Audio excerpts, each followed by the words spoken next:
Hello guys, morning. So, another way na easy way na pagtanggal ng commutator, no?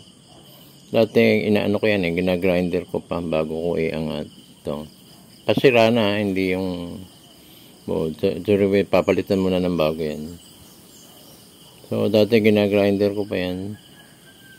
So, mas matulin pala pag puwersa yan na lang sa pukpok. Yan. Bilis lang.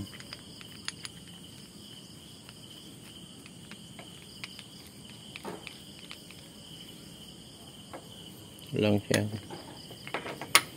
So guys, gamitin nyo lang ng nang hindi mabubusal-sal itong kasi magpapalit kayo ng bago, mahirap ipasok. Ayan lang yan.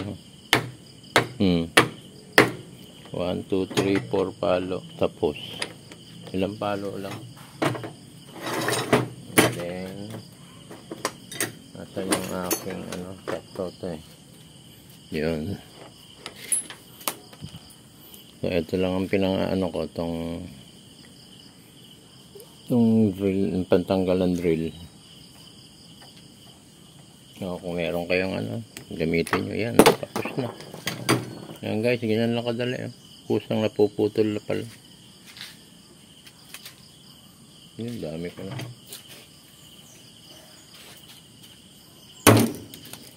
Itong isa. Yan, itong isa medyo mataba-taba. Malaki. Tingnan natin Kasi kayang-kaya pala putulin yan. Dudulas din pala. Ganyan.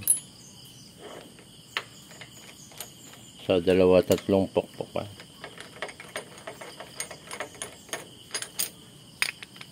Yan, ikot lang yan. Patipid pa tayo sa ng grinder at safety pa.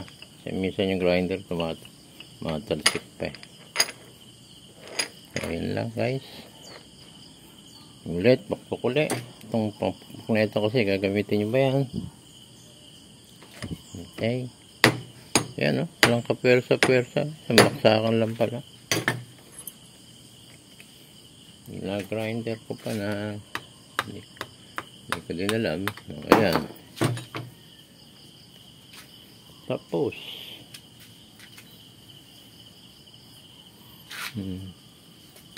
ito namang mga naiwan na ito, ipitin mo lang sa luluwag na yan. Ayun, meron pa siyang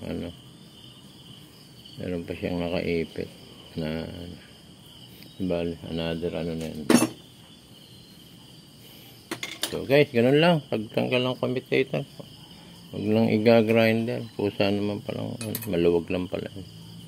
So thank you very much. Please subscribe and support my channel. Bye again.